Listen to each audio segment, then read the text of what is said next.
ఒక important update అయితే రావడం జరిగింది. దానికి సంబంధించిన కంప్లీట్ డీటెయిల్స్ అని వీడియోలో మనం తెలుసుకునే ప్రయత్నం చేద్దాం. సో హాయ్ హలో ఫ్రెండ్స్, అందరికీ నమస్తే. ఎలా ఉన్నారు మిత్రులందరికీ నమస్కారం. ఫ్రెండ్స్, మనకి డిఎస్సి రిలేటెడ్గా ఒక ఇంపార్టెంట్ అప్డేట్ అయితే రావడం జరిగింది. దానికి సంబంధించి క్లారిటీకి ఈ వీడియోలో మనం డిస్కస్ చేద్దాం. లేట్ చేయకుండా వీడియోలోకి వెళ్ళిపోదాం. వీడియో చూస్తున్న ప్రతి ఒక్కరు లైక్ చేయండి, మీ ఫ్రెండ్స్ అందరూ కూడా తప్పనిసరిగా షేర్ చేయండి, వాళ్ళు కూడా తెలుసుకోవాలి. మనకి మెయిన్గా చూసినట్లయితే ఈరోజు అఫీషియల్గా మనకి ఒక అప్డేట్ అయితే రావడం జరిగింది. ఏందయ్యా అప్డేట్ అనేది ఒకసారి మనం పరిశీలన చేసినట్లయితే స్క్రీన్ మీద కనిపిస్తుంది చూడండి. రాష్ట్రంలో 6 జోన్లు 2 మల్టీ జోన్లు అని చెప్పేసి మనకు ఒక అప్డేట్ అయితే రావడం జరిగింది. 26 జిల్లాల ఆధారంగా గెజిట్ నోటిఫికేషన్ అని చెప్పేసి కూడా మనకి ఒక మెయిన్ ఇంపార్టెంట్ హైలైట్ అయితే కనిపిస్తుంది. ఇక్కడ క్లారిటీగా చూసినట్లయితే రాష్ట్రంలో 6 జోన్లు 2 మల్టీ జోన్లు అని చెప్పేసి మనకి ఒక పాయింట్లో మెన్షన్ చేశారు. దాంతోపాటుగా 26 జిల్లాల ఆధారంగా గెజిట్ నోటిఫికేషన్ అని చెప్పేసి కూడా మెయిన్గా ఒక పాయింట్ అయితే మనకి హైలైట్ అయితే అవుతూ ఉంది. దాని గురించి క్లారిటీకి ఇప్పుడు మనం డిస్కస్ చేద్దాం. ఈ ఆర్టికల్ వచ్చేసరికి మనకి ఈనాడు న్యూస్ పేపర్లో రావడం జరిగింది. ఏందయ్యా కథ అనేది ఒకసారి పరిశీలన చేసినట్లయితే పబ్లిక్ ఎంప్లాయ్మెంట్ ఆర్డర్ 1975 ప్రకారం ఉన్న జోనల్ నిబంధనలను కేంద్ర ప్రభుత్వం సవరించింది.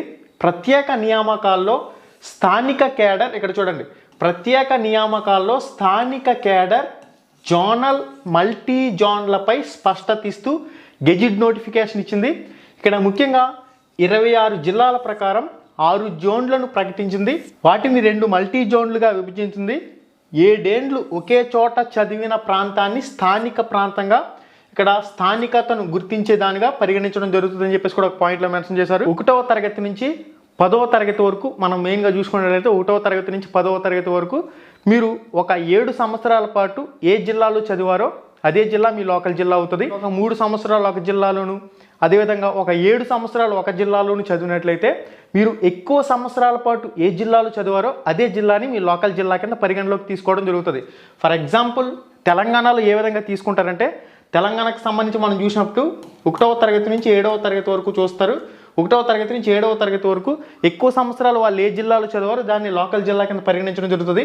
ఇప్పుడు దాని ప్రకారం చూసినట్లయితే 1 to 10th క్లాస్లో 7 సంవత్సరాల పాటు మీరు ఏ జిల్లాలో చదువు ఉన్నారో అదే జిల్లా మీ లోకల్ జిల్లా అవడానికి అయితే అవకాశం ఉంటుంది. మల్టీ జోన్ 1 కింద వచ్చేసరికి ఇక్కడ మనకి మొత్తంగా మల్టీ జోన్ 1 కింద వచ్చేసరికి 3 జోన్ల కింద డివైడ్ చేశారు. అదేంటనేది ఒకసారి పరిశీలన చేద్దాం. జోన్ 1లోకి వచ్చే జిల్లాలు వచ్చేసరికి Srikakulam zone 1, Vizianagaram zone 1, Parvathipuram Manyam zone 1, Visakhapatnam zone 1, Anakapalli zone 1లోకి అయితే రావడం జరుగుతాయి. ఇక జోన్ 2లోకి వచ్చే జిల్లాలు ఏందా అనేది చూసినట్లయితే అల్లూరి సీతారామరాజు, తూర్పుగోదావరి, కాకినాడ, డాక్టర్ బిఆర్ అంబేద్కర్ కోనసీమ జిల్లా, వీటిని వచ్చేసరికి జోన్ 2 కింద పిలవడం జరుగుతుంది. ఇక జోన్ 3లోకి వచ్చే జిల్లాలు వచ్చేసరికి పశ్చిమ గోదావరి జిల్లా, ఏలూరు జిల్లా, ఎన్టీఆర్ జిల్లా, కృష్ణా జిల్లాని అయితే డివైడ్ చేస్తున్నారు.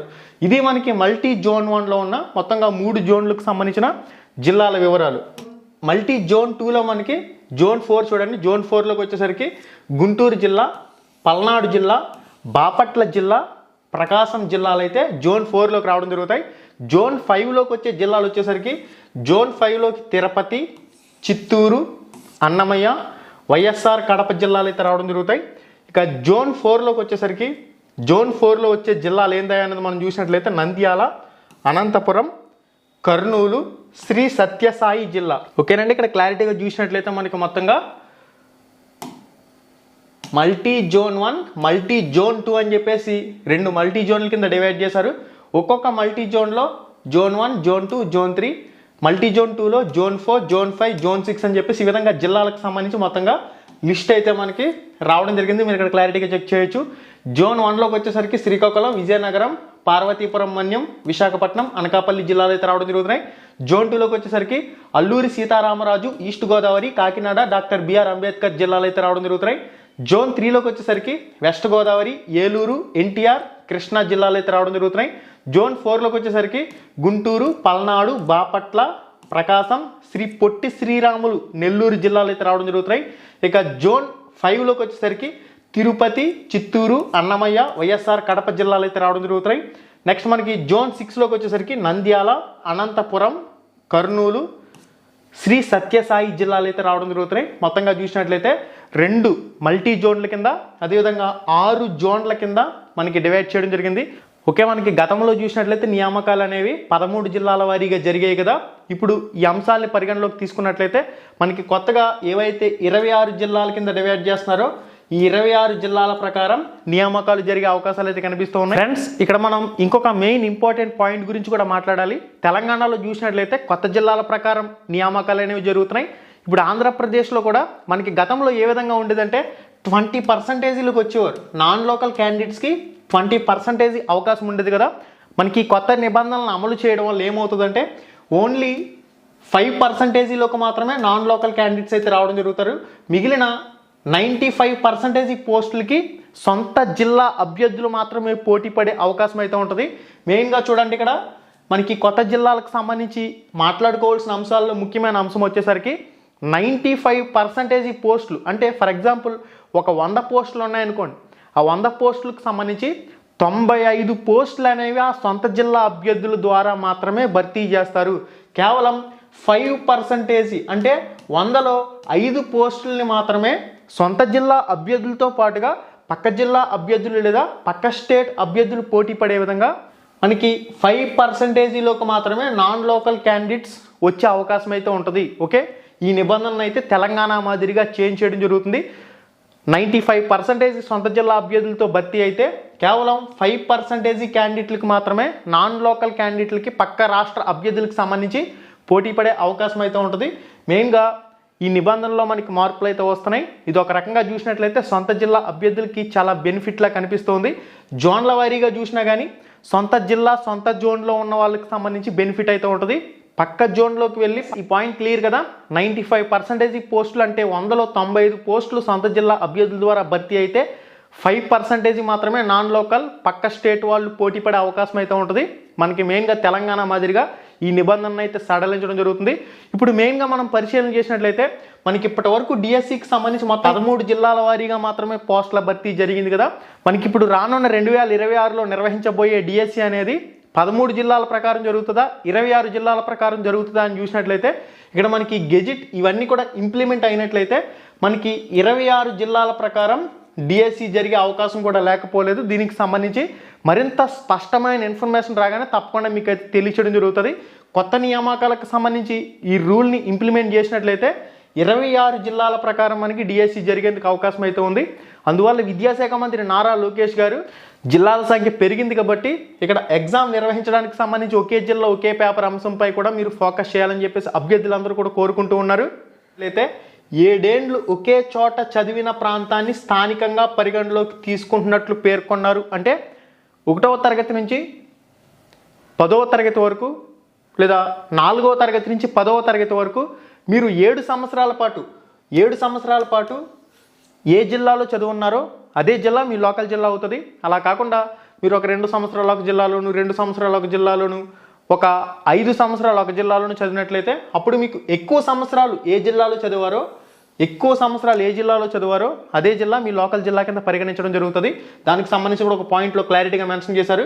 ఇంకొక అంశం గురించి మనం మాట్లాడుకోవాల్సి వస్తే ప్రత్యక్ష నియామకాల్లో స్థానిక కేడర్ జోనల్ మల్టీ జోన్లపై స్పష్టత ఇస్తూ గెజిట్ నోటిఫికేషన్ ఇచ్చింది.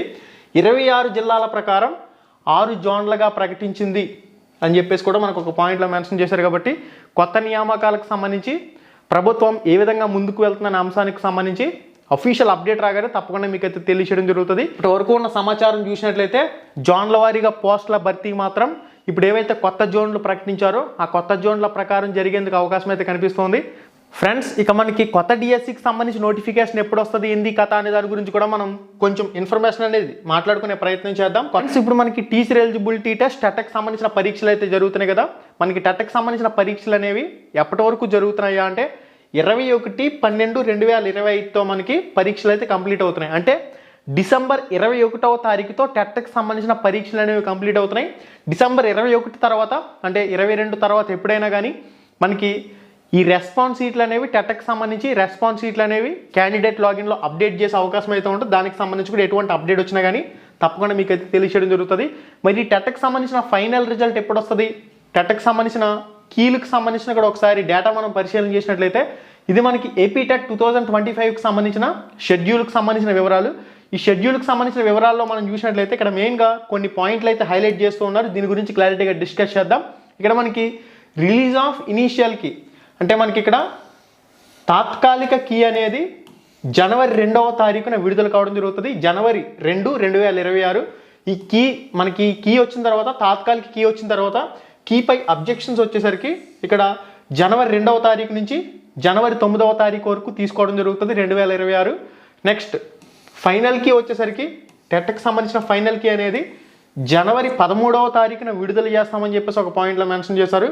ఫైనల్ రిజల్ట్ వచ్చేసరికి టెట్కి సంబంధించిన ఫైనల్ రిజల్ట్ వచ్చేసరికి జనవరి 19వ తారీఖు, జనవరి 19, 2026 అని చెప్పేసి మనకి షెడ్యూల్లో మెన్షన్ చేస్తున్నారు. కాబట్టి దీనికి అనుగుణంగా చూసినట్లయితే ఫైనల్గా టెట్కి సంబంధించిన రిజల్ట్ అనేది ఎప్పుడు వస్తుందయ్యా అంటే జనవరి 19, జనవరి 25 ఇంచుమించుగా ఒక 5 రోజులు అటు ఇటులో వచ్చే అవకాశం అయితే ఉంది. కాబట్టి మనకి జనవరి 20వ తారీఖు తర్వాత డిఎస్సికి సంబంధించి లైన్ క్లియర్ అవుతుందని చెప్పుకోవచ్చు. ఒక రకంగా చూసినట్లయితే ఇచ్చిన మాట ప్రకారం ప్రతి ఏటా డిఎస్సి ద్వారా టీచర్ పోస్టుల భర్తీ చేస్తామన్నారు. కాబట్టి మనకి జనవరిలో కానీ, జనవరి ఎండింగ్ లోపు కానీ, ఫిబ్రవరిలో కానీ డిఎస్సికి సంబంధించిన నోటిఫికేషన్ వచ్చే అవకాశం కూడా లేకపోలేదు. కాబట్టి అభ్యర్థులందరూ కూడా సిద్ధంగా ఉండాలి. నోటిఫికేషన్ వచ్చిన తర్వాత ఎన్ని రోజులు ఉండే అవకాశం ఉంది అనేది చూసినట్లయితే ఇప్పుడు ఆల్రెడీ చూశారు కదా, టెట్కి సంబంధించి కేవలం 45 రోజులు మాత్రమే సమయం ఇచ్చారు. అదేవిధంగా డిఎస్సికి సంబంధించి కూడా ఒక 45 రోజుల పాటు సమయం ఉంటుందనే విధంగా మీరు పక్కా ప్రణాళిక ప్రకారం సిద్ధం కావాల్సిన అవసరం అయితే ఉంది. ఏంటంటే టెక్స్ట్ బుక్లు అన్నీ కూడా 360 డిగ్రీస్లో చదవవలసిన అవసరం అయితే ఉంది.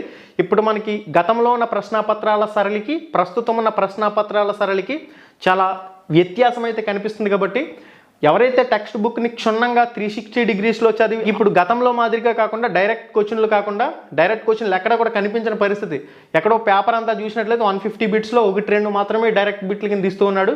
మిగిలినవన్నీ కూడా అప్లై చేసి ఇవ్వడం లేదా సబ్జెక్టులోకి వెళ్ళి క్షుణ్ణంగా ప్రశ్న అడిగే ప్రయత్నం చేయడం చేస్తున్నారు. దానికి అనుగుణంగా మీ ప్రిపరేషన్ మీరు ప్లాన్ చేయవలసిన అవసరం అయితే ఉంది.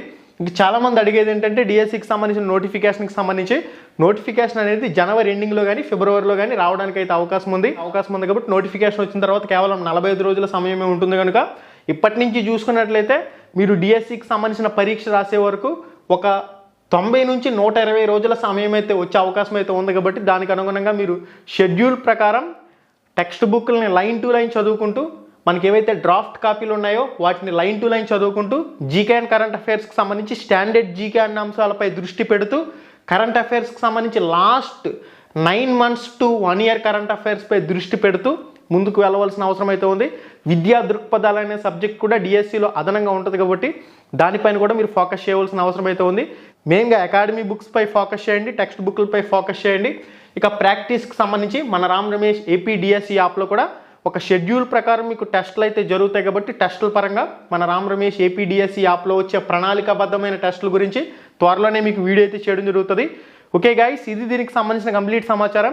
ఎన్ని పోస్టులు ఉంటాయని చెప్పేసి కూడా చాలామంది అడుగుతూ ఉన్నారు. పోస్టులకు సంబంధించి మనకి ఇప్పటివరకు ఎటువంటి అఫీషియల్ కన్ఫర్మేషన్ అయితే లేదు, ఎటువంటి అఫీషియల్ స్టేట్మెంట్ అయితే లేదు. ఓన్లీ పేపర్లో వచ్చిన న్యూస్ ప్రకారం చూసినట్లయితే స్పెషల్ డిఎస్సికి సంబంధించి ఆల్రెడీ 2260 పోస్టులు సుమారుగా ఆర్థిక శాఖ అనుమతి పొందున్నాయి. అయితే మనకి ఈ స్పెషల్ డిఎస్సికి సంబంధించిన పోస్టులు అనేవి సుమారుగా ఒక 1500 వరకు భర్తీ చేసిన, మిగిలిన ఎస్జిటి, స్కూల్ అసిస్టెంట్, నార్మల్ డిఎస్సికి సంబంధించిన అన్ని పోస్టులు కలుపుకొని ఇక్కడ మనకి ఒక 6500 నుంచి 6000 వరకు పోస్టులకు సంబంధించి నోటిఫికేషన్ ఎక్స్పెక్ట్ చేసే అవకాశం అయితే ఉంటుంది. కాబట్టి మనకి గతంలో అనంతపురం జిల్లాకు సంబంధించి కానివ్వండి, విజయనగరం, శ్రీకాకుళం, ప్రకాశం, నెల్లూరు, ఈ విధంగా కొన్ని జిల్లాల్లో పోస్టుల సంఖ్య అనేది చాలా తక్కువగా ఉంది. ఈ విధంగా పోస్టుల సంఖ్య తక్కువగా ఉన్న జిల్లాలకు సంబంధించి మనకి ఒక 150 నుంచి ఒక 200 వరకు కూడా మనకి గతంలో ఏవైతే పోస్టులు తక్కువగా వచ్చిన జిల్లాలు ఉన్నాయో ఆ జిల్లాల్లో మళ్ళీ గతంలో ఎన్ని పోస్టులు వచ్చినాయో ఇప్పుడు కూడా అన్ని పోస్టులు రావడానికి అయితే అవకాశం ఉంది. ఒక 6000 నుంచి 6500 వరకు కూడా పోస్టులు అభ్యర్థులు అయితే ఎక్స్పెక్ట్ చేస్తూ ఉన్నారు. కనీసం తక్కువలో తక్కువ ఒక 6500 నుంచి 10,000 పోస్టుల భర్తీకి సంబంధించి ప్రభుత్వం నోటిఫికేషన్ విడుదల చేయవలసిన అవసరం అయితే ఉంది. మనకి ఏవైతే రిటైర్మెంట్ వేకెన్సీస్ ఉన్నాయో రిటైర్మెంట్ అయిన ఖాళీలన్నీ కూడా భర్తీ చేయవలసిన అవసరం అయితే ఉంది. సింగిల్ టీచర్ స్కూల్స్లో కూడా ఒక ఉపాధ్యాయుని అదనంగా నియమించవలసిన అవసరం ఉంది. కాబట్టి దానికి అనుగుణంగా కూడా ప్రభుత్వం 6,500 నుంచి 10,000 పోస్టుల భర్తీకి సంబంధించి దృష్టి పెట్టాలని చెప్పేసి అభ్యర్థులందరూ కూడా కోరుకుంటూ ఉన్నారు. 2025 డిఎస్సిలో సగం పోస్టులు అయితే మీరు ఎక్స్పెక్ట్ చేయొచ్చు. ఓకే, భారీగా 500కు పైబడి ఒకే జిల్లాలో పోస్టులు ఉండడం ఇంత భారీగా కాకపోయినా 200 నుంచి 250 పోస్టుల వరకు ఎస్జిటికి సంబంధించి ఎక్స్పెక్ట్ చేసే అవకాశం అయితే ఉంటుంది. 20 నుంచి 30 పోస్టులు స్కూల్ అసిస్టెంట్కి సంబంధించి 20 నుంచి 30 పోస్టులు ఒక సబ్జెక్టుకి సంబంధించి ఎక్స్పెక్ట్ చేసే అవకాశం అయితే ఉంటుంది. కాబట్టి దానికి అనుగుణంగా ఒక 200 నుంచి 250కి సంబంధించిన ఎస్జిటి పోస్టులు ఉంటాయని చెప్పేసి మీరు అనుకున్నట్లయితే దానిలో మీ స్థానం ఎంత, మీరు ఎన్నో ప్లేస్లో ఉండాలనుకుంటున్నారు, దానికి అనుగుణంగా మీరు ప్లాన్ చేసుకుని చదువుకోవాలి. ఓకే గైస్, ఇది ఇప్పటి వరకు ఉన్న దీనికి సంబంధించిన సమాచారం. ఓకే గైస్, ఈ వీడియో కానీ మీకు నచ్చినట్లయితే లైక్ చేయండి, మీ ఫ్రెండ్స్ అందరూ కూడా షేర్ చేయండి. మళ్ళీ వీడియోలో మళ్ళీ కలుసుకుందాం. శుభం, ధన్యవాదాలు.